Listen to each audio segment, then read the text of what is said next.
noun singular and plural.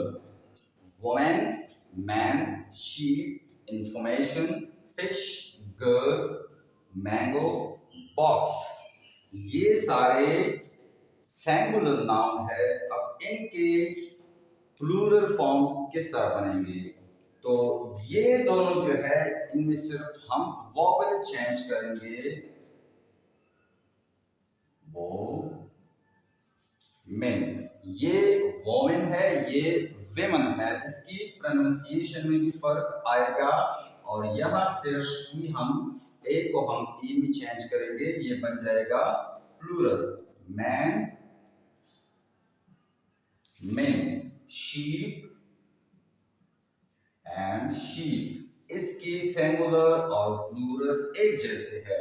Information, बहुत सी student यहाँ S लगा देते हैं, ये गलत है। इंफॉर्मेशन का प्लूरल भी इंफॉर्मेशन ही है। फिश, फिश का प्लूरल फॉर्म भी फिश ही है।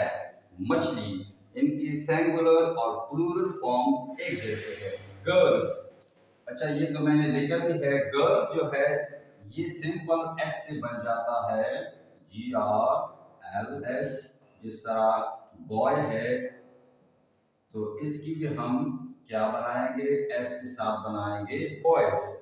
ये दोनों जरा और से देखिए, यहाँ कभी हम एस लगा देते हैं, कभी हम ES लगा देते हैं।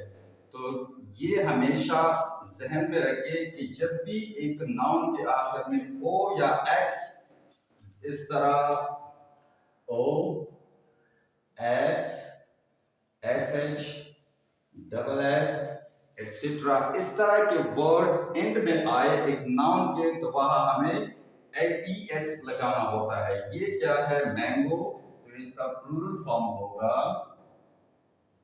मैंगोस। ये है बॉक्स, बॉक्स के हम प्लूरल फॉर्म बनाएंगे बॉक्सेस। ES का इजाफा हमने यहाँ किया।